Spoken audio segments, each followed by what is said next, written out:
नमस्कार दोस्तों, fish farming में चूना का प्रयोग कैसे करना है, कब करना है और कितना करना है, कौन से चूने का हमें प्रयोग करना है, बिना बुझे हुए चूने का प्रयोग करना है या बुझा हुआ चूना का प्रयोग करना है, पूरी डिटेल जानकारी हम आपको शेयर करेंगे और लाइव दिखाएंगे।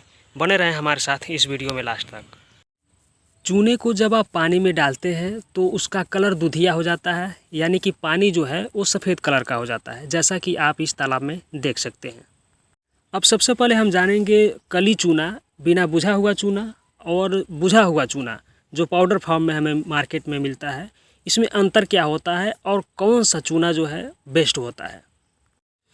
जो कली चूना होता है, बिना बुझा चूना, इसको प्रयोग करने से पहले हमें इसका अंदर जो ऊष्मा निहित होती है उसको निकालना होता है। यही कारण है कि जब भी आप कली चूने को पानी के संपर्क में लाते हैं या उसमें पानी मिलाते हैं तो पानी जो है कुछ समय के बाद से खौलने लगता है, उबलने लगता है, क्योंकि उसमें जो एनर्जी रासायनिक क्रिया होती है और ये जो क्रिया होने के फलस्वरूप उसमें से ऊष्मा जो है बाहर निकलती है। तो कुल मिला के जो बिना बुझा हुआ चूना है उसको हम बुझाते हैं, बुझाने के बाद से ही हम उसका प्रयोग करते हैं। और इसके अलावा मार्केट में हमें बुझा चूना भी मिलता है, तो यहीं से थोड़ा सा कन्फ्यूज़न होता है लोगों के मन में कि जब हमें कली चूना को बुझाकर ही प्रयोग करना है तो हम पहले से ही जो बुझा हुआ चूना है उसका प्रयोग क्यों ना करें। तो दोस्तों सब आप ये जानिए कि जो कली चूना जिसे हम खुद प्रयोग करने के लिए बुझाते हैं उसमें जब तक नमी बरकरार रहती है, उस नमी की वजह से उसकी जो क्वालिटी होती है वो बरकरार रहती है। जब यही चूना पानी सोखने के बाद से जब भुरभुरा सा जब हो जाता है, कई दिनों तक अगर आप छोड़ देते हैं, नमी जो है अगर सूख जाती है, भुरभुरा हो जाता है, तो इस चूने की जो क्वालिटी होती है वो भी बिल्कुल कम सी हो जाती है। यही कारण है कि इस चूने का प्रयोग करते समय हमें इस बात का ध्यान देना चाहिए कि नमी हमेशा इसकी बरकरार रहे।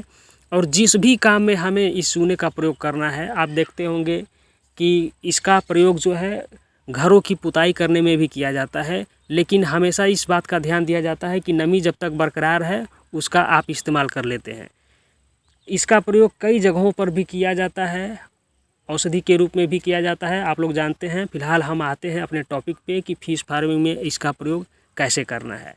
तो मैंने आपको बताया कि इस चूने का जो क्वालिटी होती है वो पाउडर फॉर्म में जो बुझा हुआ चूना मार्केट में मिलता है उससे अधिक होती है, इसीलिए आपको कली चूने का ही प्रयोग करना है।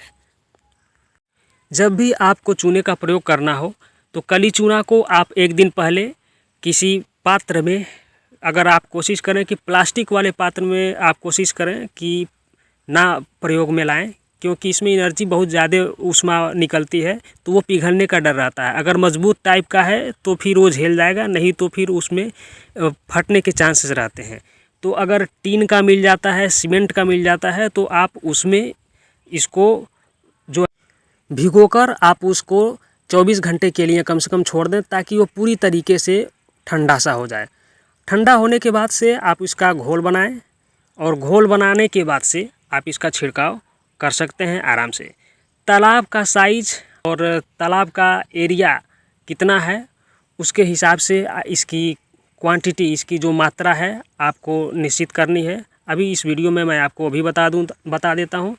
अगर तालाब छोटा है तो आप बाहर से कर सकते हैं, अगर तालाब बड़ा है तो आपको तालाब में अंदर जाकर घुस के उसे छिड़काव करना है। कुल मिला के पूरे तालाब में आपको इसका छिड़काव करना है अच्छी तरीके से, जैसे कि आप पोटेशियम परमैंगनेट का छिड़काव करते हैं। अब हम बात कर लेते हैं कि अगर आपके तालाब में मछलियां हैं तो आपको कैसे इसका प्रयोग करना है। तालाब में मछलियां हैं तो उसके लिए आपको प्रति एकड़ 50 किलोग्राम आपको प्रयोग करना है कली चूने का घोल बनाकर।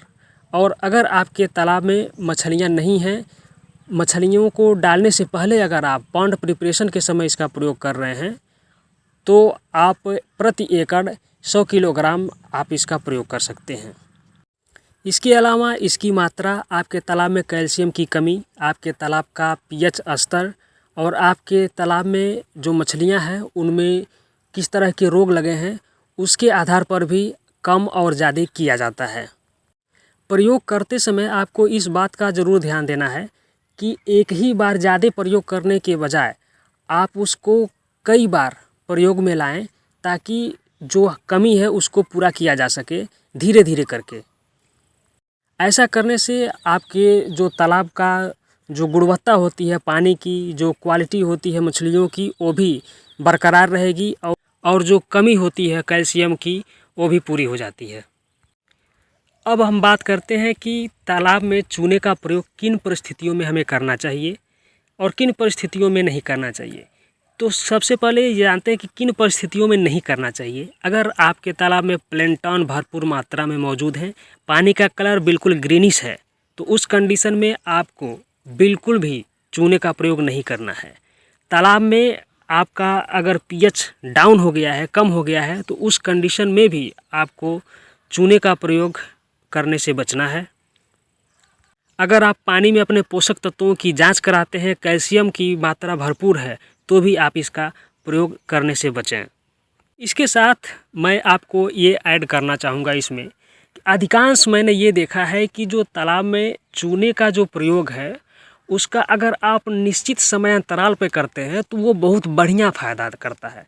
क्योंकि मैंने देखा है कि सभी लोगों के पास जो किट नहीं होते हैं मेजरमेंट करने के लिए, जैसे पीएच नापने के लिए, पोषक तत्वों की कमी है या अधिकता है इसको नापने के लिए, इस तरह के यंत्र नहीं होते हैं।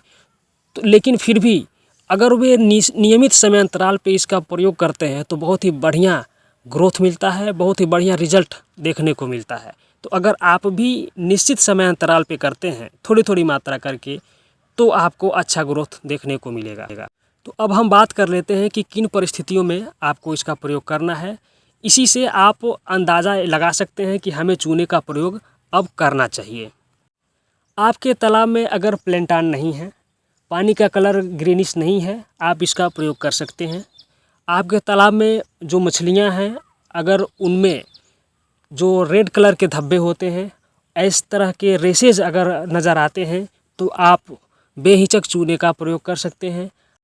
अगर आपके तालाब में बहुत ज़्यादा काई बन गया है तो उसको साफ़ करने के लिए भी आप चूने का प्रयोग कर सकते हैं। आपके तालाब के पानी से बहुत ज़्यादा अगर बदबू आ रहा है तो उसके लिए भी आप चूने का प्रयोग कर सकते हैं। तालाब में अगर आपके बहुत ज़्यादा परजीवी उत्पन्न हो गए हैं, परजीवी जैसे कि जो दूसरे के ऊपर अपना जीवन यापन करते हैं, जैसे छोटे छोटे टेडपोल जो मेढक के छोटे छोटे लार्वा होते हैं वैसे उत्पन्न हो गए हैं, या फिर बहुत छोटे छोटे कीड़े उत्पन्न हो गए हैं, तो उनका सफाया करने के लिए भी आप चूने का छिड़काव कर सकते हैं अपने तालाब में।